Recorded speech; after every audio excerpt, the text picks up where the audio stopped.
Dankeschön. Salam alaikum. Shalom, der Friede sei mit euch. Peace be upon you. I will do this in English so that the people that are watching us from international news stations and on the internet can understand what this is all about and that Austria, Vienna is representing! Have you heard? Have you heard?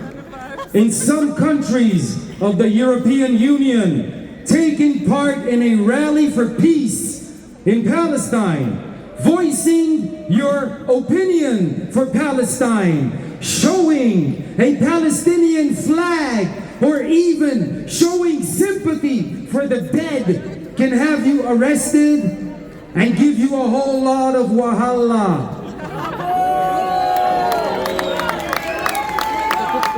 I, for my part, am grateful that Austria still accords this democratic right to everyone, and we want to respect the law and not break it.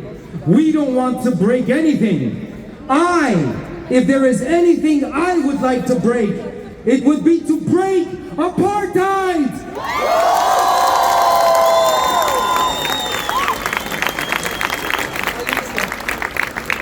I saw the video of a small child, a baby, maybe 2 years old.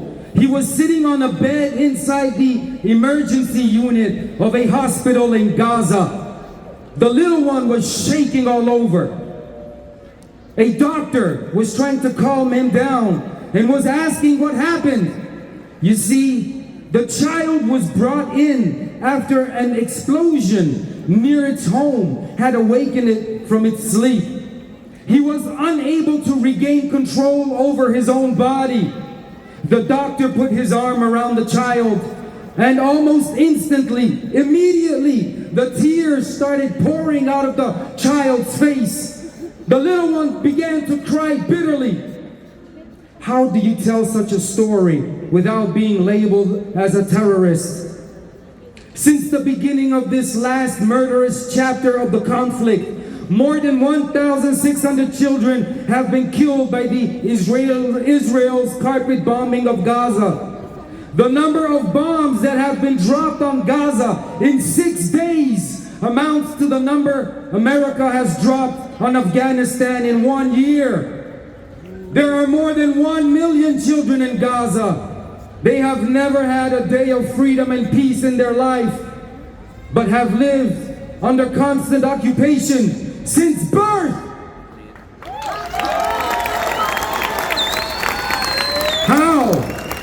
How do you bring context inside a conflict that has been lasting for 75 years without being called a terrorist? Politicians are talking about human animals, mowing the lawn, nuking and leveling the place.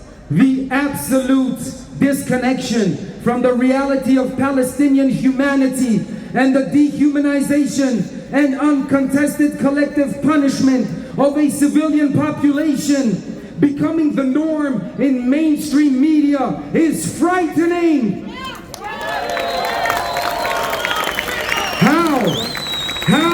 How do you please for a ceasefire now? How do you voice your wish for an end to the racist apartheid that has brought nothing but displacement, sorrow, grief, destruction, and death? Do you understand my question? Do you understand? How do you stand for a martyred people that has, for its part, always been part of the struggle of oppressed people? I swear to God, as long as I have been on this planet, which is more than 50 years now, I have always heard of Palestine being on the side of oppressed people. Always.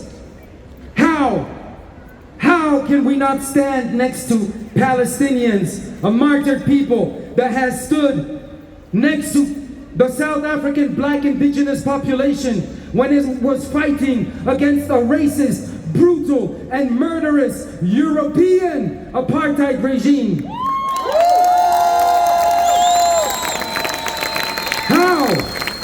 How do you show love for a Palestinian people that has always been part of the struggle of the oppressed people? How do you show sympathy for the wretched of the earth when showing the slightest ounce of empathy can have you qualified of supporting terrorists?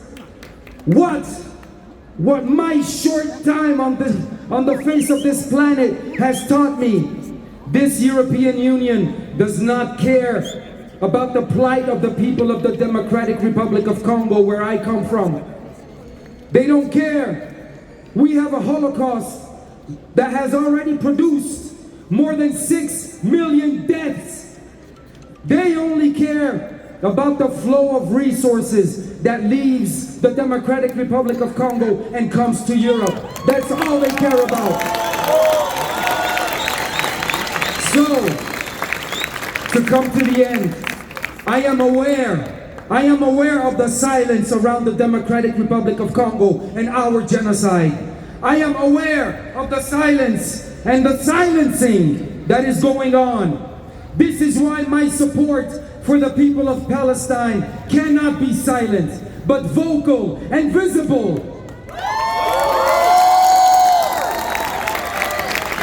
When I look around,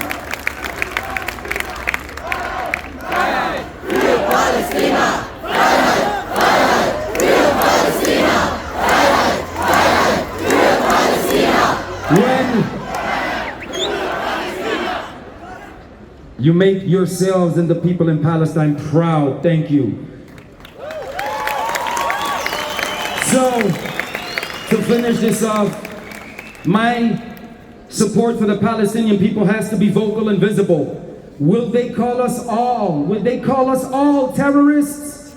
I don't know. Nelson Mandela was, up until 2008, on the terror watch list of the United States of America. Nelson Mandela, a hero for the world today, was up until 2008 a terrorist. So, if standing up for justice, humanity, and against apartheid and war makes me a terrorist like Madiba, so be it. Ceasefire now! End apartheid!